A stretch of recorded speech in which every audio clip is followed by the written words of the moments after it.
Welcome to 3 LinkedIn profile mistakes keeping you invisible. You've built the expertise. We know that you know what you're talking about. You've earned so many credentials and you've spent years doing what you do. But when new people find you on LinkedIn, they still might not understand what you do or why it matters, why they should care, why they should contact you, or even why they should connect with you, which doesn't mean you need more credentials. God, please, no. It means that your profile isn't translating your expertise clearly enough. And that's exactly what I'm going to help you change. I'm Allison Lane, and I help experts turn their expertise into books that get noticed so that you can help more people. Because I know that you don't want to stop doing what you're doing. You're passionate about what you do. I'm passionate about what I do.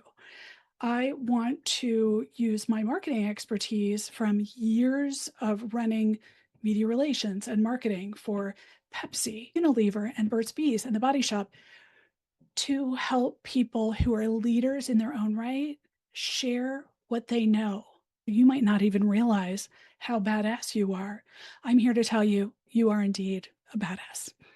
Now, I'm going to share my screen so that you can follow along and you can connect with me on LinkedIn and share. Okay, you should be seeing my profile. The number one mistake people make when looking at their LinkedIn profile is describing your career in the headline instead of positioning your expertise. So let's start at the top of your profile. You can't get to someone's profile unless you click on something they posted. So they're there on purpose. And when someone does land on your profile, they're making a really quick decision. Who is this person? What are they known for? Why is their work relevant to me? Should I connect with them?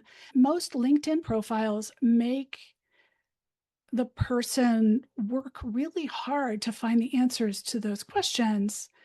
The headline often will list job titles, and the banner up here might be decorative.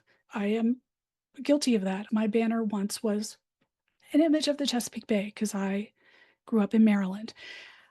And the about section might tell the person's life story or start with something boring that says seasoned leader and professional with X years experience.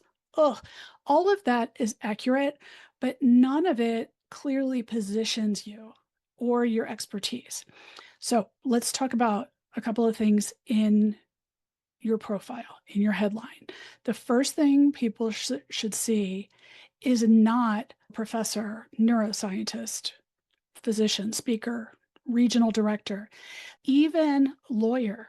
We don't know if you're a mob lawyer or you defend the rights of children. These words tell people the role that you held, but they don't explain what that means, what good that you do in the world. Your headline needs to communicate the result of your work, the problem you address, or the idea you want to be known for. For example, instead of leadership consultant and speaker, you might say, helping women leaders bring influence without changing how they lead. What you really want to say is what the transformation is that happens because you do what you do. Now, your banner up here should do more than fill this awkwardly shaped space. People only see your banner once they've clicked on your profile. Your job is to greet them with an image that delivers a pop of context. Your banner can show your podcast or an image of you speaking on a panel or even a photo with a central message like I have here. Write a book that gets noticed, publishing and platform strategy for women experts ready to stand out. You could also put a couple photos side by side that are a collection that represent the work you do. Keep it simple though, because we want to make sure that everything on your profile is easy to look at on mobile. Your banner should reinforce the same idea as your headline. Turn your expertise into a book that gets noticed, a book coach and publishing strategist for women experts, the Author's Edge podcast, ex Fortune 50, Unilever, Pepsi, Burt's Bees. The idea of the banner is not to introduce the entire version of you. It's just a pop. And then when you scroll down, your about, people can only see the first 2.5 sentences on desktop. On LinkedIn, it's even less. So it should not read like a resume in paragraph form, and it shouldn't begin with your latest job responsibilities or a summary of your professional standing. A strong about section explains the problem you address, why the problem matters, why you understand the things that other people miss, how your work helps, why you're qualified, what the person should do next. So what you could do here is open the toolkit that you have access to now and complete the profile positioning page. Finish this sentence. I want people to leave my profile thinking, fill in the blank. That sentence becomes the filter for everything else on your profile. At any time, if you think, this is too much, Allison, that's okay. You can go to the link inside the toolkit and book a next chapter roadmap call with me. It is free, and it is my gift to you. I can't wait to talk to you. Now, I'm going to pop over to Dr. Sarah Heller's profile because we just updated her branding, and she is an ABA. Raise your hand if you know what an ABA is. I don't, and I still don't because I refuse to have to learn all the acronyms. She is a PhD. This used to say Sarah Heller.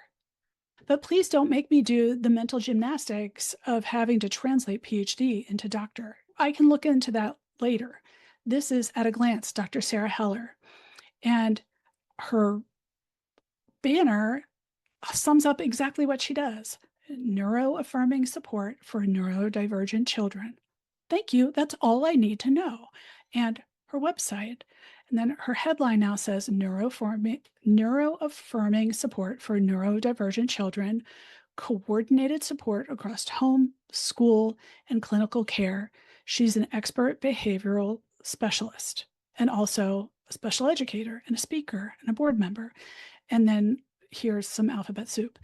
Your headline is searchable on LinkedIn, but very few people are probably searching for ABA. They might be searching for the word neurodivergent or behavioral specialist or special educator. Let me hop back to mine. The second mistake people make is posting without a strategy. Posting regularly is not the same as building your visibility. You can publish thoughtful content every week and still be stuck, reaching the same group of people.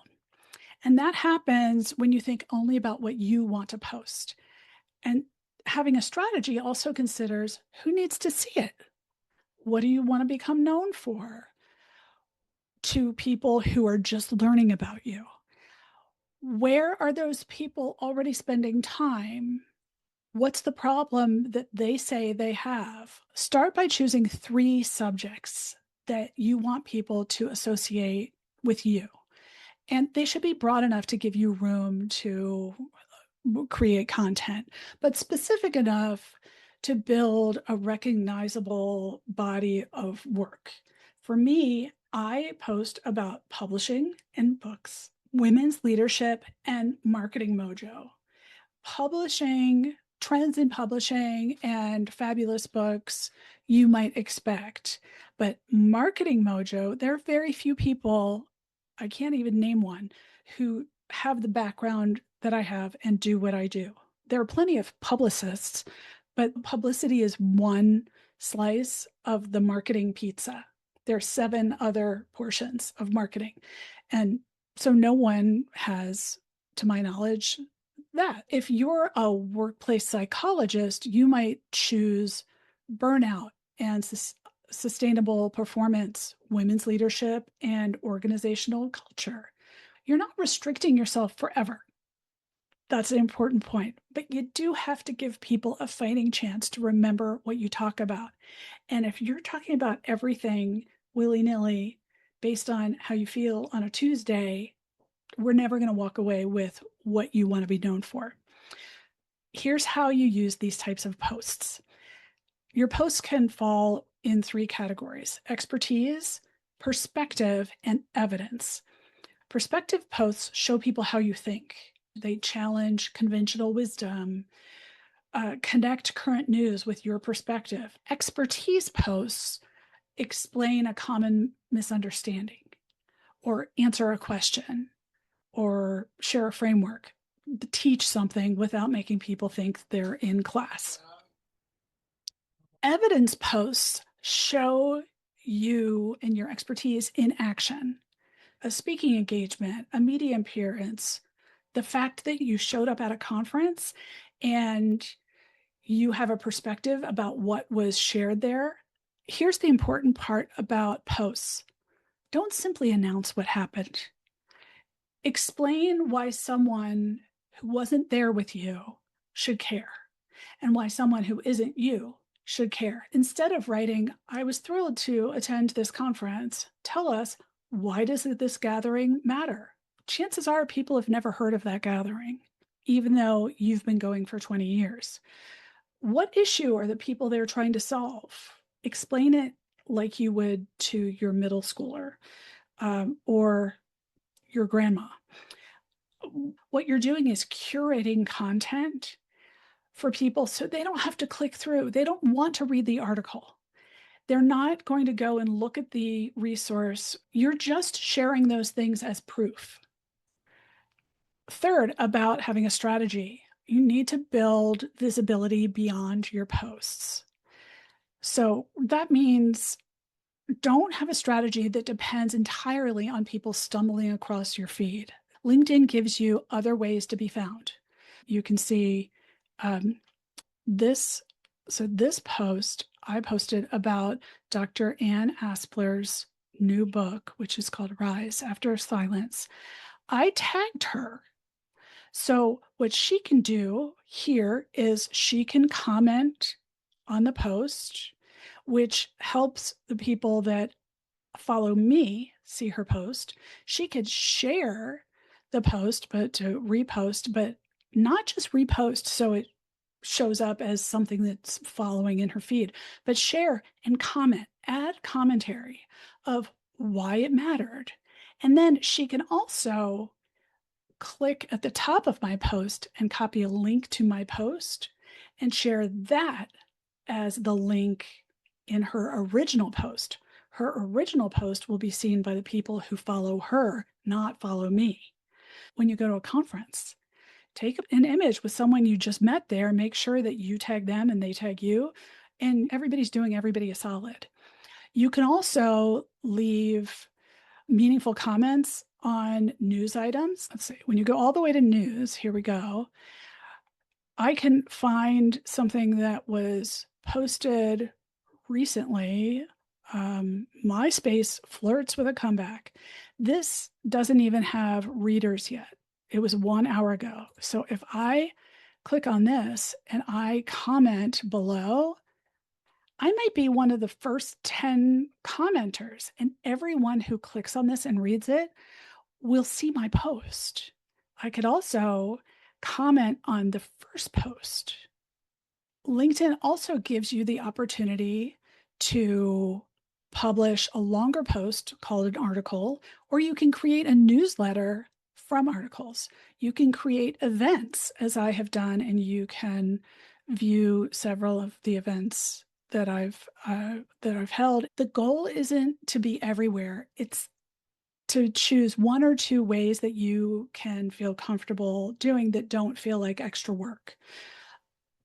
Your toolkit includes a simple weekly plan, one useful post, 3 meaningful comments, and respond to 1 or 2 LinkedIn news topics. Make sure you connect with the people who are already participating in the conversations you care about. Mistake number 3 is that your featured section doesn't lead anywhere. This is one of the most valuable sections on your LinkedIn profile, and it's also one of the most neglected. People leave it empty, or they feature whatever got the most likes, even if it has nothing to do with what they want to be known for. Your featured section should help somebody move from, this person is interesting, to, I understand their work and I want to learn more. You should have at least 3 featured posts. And that might be an article that you wrote, or a comment, or a video, or a testimonial, or something that can act as a testimonial. My client, Emily Lampkin's book, hit the USA Today and the LA Times bestseller list in his first week out. It's an incredible thing. But it wasn't a happy accident. It was on purpose because we planned from the time we pitched her query and her book proposal to agents and publishers. We knew exactly how she was going to market that book, because it is up to you as the author to be marketing yourself, just like it is up to you as a speaker at a conference to market yourself. So start here. Choose the piece that best introduces your ideas or your work. And that might be a podcast interview. It doesn't have to be an original post. And then show evidence that other people trust you and your expertise. And that might be an award, a book, your research, a client result if you are a service provider. And then give them a next step. Don't simply send people to connect with you. That's like saying, give me a call if you're interested. Nobody ever follows up with that. Send them directly to the action you want them to take. Your profile needs that path. So think about that person's experience. They go to the top, they see your headline, they see your banner, they understand your positioning, they read your about section, they look through your featured, and they are hooked. Except then what? Then what do you want them to do? Contact you, invite you to speak, book time with you. One clear next step. You can put it in your headline, book time, let's chat. If you click here, there's a way to add a book an appointment. You do not need to rebuild your professional identity at all. You are most certainly sitting on the content you need. Your bio, your book proposal, if you have one, your recent posts, interviews you've done, photos of you at conferences or events, articles that you've contributed to, awards, award ceremonies you've attended. Your job is to organize those materials around what you want to be known for. And everything else can go away. And use the final page of the toolkit to complete this 20-minute refresh. Remove the outdated material, update your positioning, post a couple things, and then save them as featured posts. And then take a look at it and test yourself. Can you immediately understand what this person does, who their work is for, why it matters, what to do next? I know you're going to think, well, I think it does. You can ask a friend. You can DM me and I will look at it. My DMs are open, so please DM me. I would be happy to. That's the goal. It's just the 20-minute refresh to make your expertise understandable, because people cannot understand your value unless they can find it and understand it and remember it. And that is your job to help them do. Remember, you are welcome to book a next chapter roadmap call with me, and we can figure out what's missing from your LinkedIn profile and how to make it better inside of this free 45-minute call. I can't wait to talk to you and see how you're making the world better.